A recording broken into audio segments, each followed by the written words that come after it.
Hello, everyone. In this video, we're going to be going over some background information pertaining to the author of the short story that has been assigned for the next two classes, Rudyard Kipling and his tale, The Mark of the Beast. This first series in a series of videos is going to deal with Rudyard Kipling himself, some of his biographical information, and the history of the publication of this story, so you can better understand the motivations potentially of the author himself, the man behind the story, and the particular historical cultural moment in which the tale was produced. First of all, in terms of this biography of Rudyard Kipling, Kipling was born on the 30th of December in 1865 in Bombay. So he was born in the country in which this story was set, not in England itself. His father was John Kipling, and John Kipling was a kind of minor functionary. Kipling, as he was growing up as a child, was tremendously influenced by the culture of the country in which he grew up and the tales that were told to him by his nanny. He went on trips to local markets and was exposed to the culture, the traditions, the languages of the people around him in this nation. And the nanny herself provided him with innumerable Indian nursery rhymes and stories that sparked his imagination and that he would carry through with him through the rest of his life. He lived in a kind of cultural melting pot where different trade routes met, and this mixture of heterogeneous cultures influenced him tremendously. He was exposed to this intersection of ancient cultures and rites from Hindus, Muslims, Jews, Buddhists, Anglo-Indians, and colonial rulers, because, of course, India is at this moment a colonial holding of the British Empire. What follows in his life is a series of moves between India, the place of his birth, and his sort of native biological or cultural country of England. In 1881, he returned to India from England at the time, and he spent, for the most part of the next 8 years or so, as a kind of editor and journalist. What I'd like you to do now is to go onto Omnivox and access the reading on colonialism. I'd like you to take a few minutes to read through that blurb on colonialism and the different perspectives of European nations on their colonial holdings, and then to answer those two discussion questions that I have at the end of the text about different perspectives on colonialism. After you've tried to grapple with that text a little bit, return to this video and I'll go over that text. Now, as has been made clear in that reading that I have given you, the British colonial empire was this vast globe-spanning set of territories, dominions, and the like under the control and administration of the United Kingdom. It originated with overseas possessions and trading posts in the New World and across Africa and Asia. In general, there were two forms of colonies that we see described in this article. The first were crown colonies that were ruled by England. So this is what we have in the case of the Mark of the Beast, India, which has been taken over essentially by the British and has been turned into a colony of the British, even though the population consists primarily of peoples who are native to that region and to that country before it was conquered functionally by the British. It's a kind of a colonial holding. There is no direct responsibility on the part of the British government or any other colonial government to the people that they ruled. So the people don't have a voice or a say in the overarching political affairs of their day. And these colonies were largely diverse in terms of race, religion, and tradition because they weren't sort of a heterogeneous embodiment of, let's say, the mother country. British individuals in these countries were in the minority, even though they were under British leadership. So these are many of the colonies or the kind of conquered territories in Africa, Asia, and the Caribbean. These colonies were largely a source of resources and markets for the mother country, the one that is ruling over them. The other kind of colony that's discussed generally are colonies that were defined by emigration from Britain. So Canada and the United States would be two of these, Australia as well. The population is largely white, ethnically homogenous, and they had the same kind of cultural backgrounds, traditions, and beliefs generally. Local leaders had a great deal more autonomy and more responsibility for the operation of the colonies because they could be, quote unquote, trusted with it. Now, one other key detail that was described in the article were these two competing visions of the empire and the British Empire's responsibility towards establishing itself. Now, this is an incredibly complicated issue because there were a myriad different perspectives regarding either the responsibility or the rights of the British Empire to establish itself and to control these various different holdings, and also different perspectives on the appropriate relationship between the colonizer and the colonized. These questions of how British people should relate to their colonies economically, sociologically, religiously, militarily, and how much responsibility that they should have are issues that Kipling is dealing with and grappling with. Because after all, he has an affinity for his sort of the country of his birth, India, even though he is a proponent of empire and believes that the British Empire should exercise control over it. There's also a question as to the purpose of the colonial enterprise.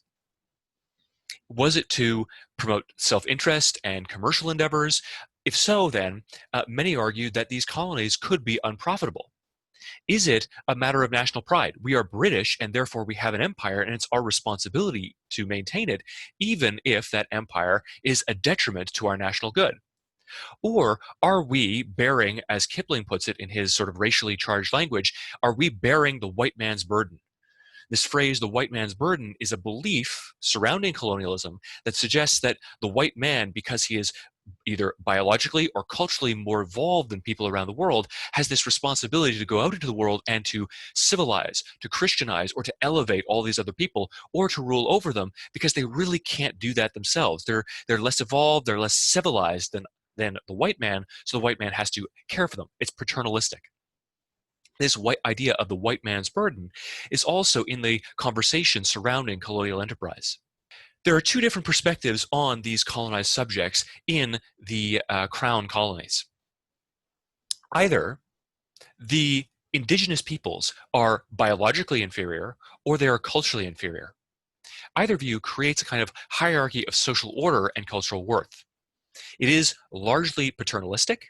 Other nations are like children to the British Empire, and their people, consequently, are respectively infantile when compared to British citizens.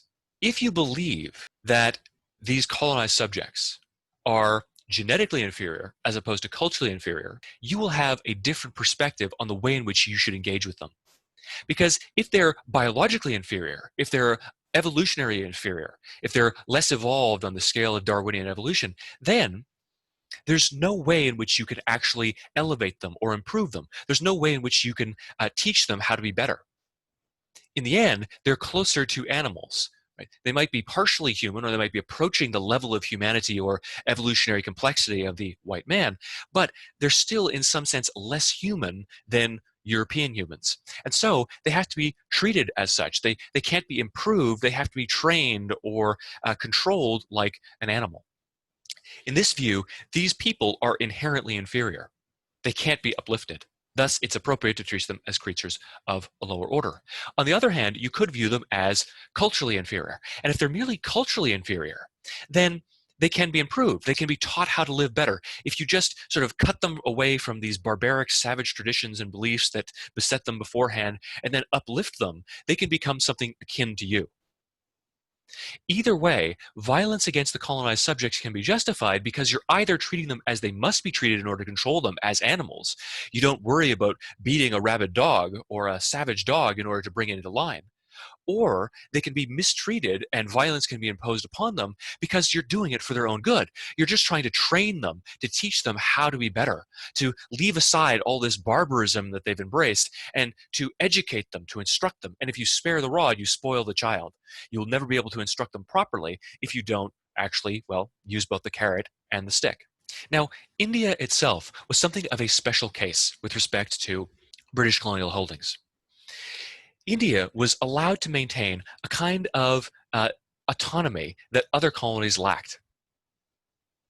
Rule was complicated in this nation by corporate involvement. So not only do you have the British military and the governmental interests in there, you also have corporate interests all vying for their own sort of piece of the pie.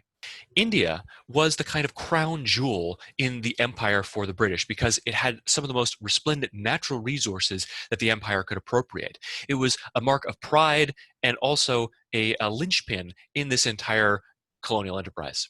Before Kipling was born, in 1857, a mutiny of Indian soldiers resulted in transfer directly to the crown. So in other words, although initially there were these sort of colonial enterprises on the parts of various different companies and mercantile associations from Britain, after this massive rebellion, which required the British government to send in troops and to suppress the rebellion, control of the colony transferred over to the crown, the government of England.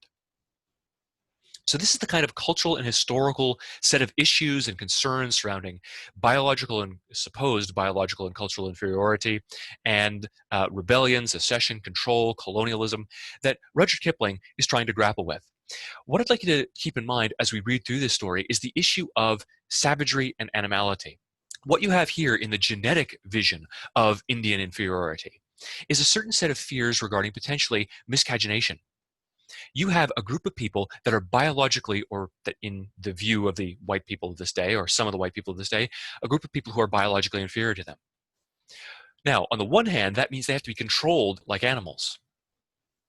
But there are other fears associated with these two perspectives of their inferiority. If they are animals, or if they're closer to being animals, then one of the great fears would be miscegenation, a kind of corruption of the pure, evolved, white European bloodline through contact with these outsiders. Let's say a white woman is impregnated by an Indian man. Suddenly, that white woman is going to give birth to a child that is less human than his or her mother. So these fears of racialized miscegenation, predicated on this evolutionary biological perspective of Indian and European difference, would be in the backs of many of Kipling's readers' minds. But at the same time, even if you didn't believe that they were biologically inferior and you only held that they were culturally inferior, well, the great problem here is that we're going to this nation supposedly to civilize them, to elevate them, to improve them. What happens if this process works in reverse? What if, through contact with this alien culture, this inferior culture, suddenly, rather than raising them up, we are dragged down to their level? So these kinds of fears and these kinds of issues surrounding their relative supposed inferiority are in the backs of the minds of Kipling's readers. And Kipling himself is well aware of them. But again, remember that he has a deep affection and respect for the peoples that he met during his youth and the country in which he was born. So we can't just say, well, Kipling's a colonialist and that's it. There's a more nuanced perspective that we have to adopt when we consider what Kipling is trying to say as he grapples with his respect for empire and his love for the British Empire, and also the affection that he has for the country of his birth.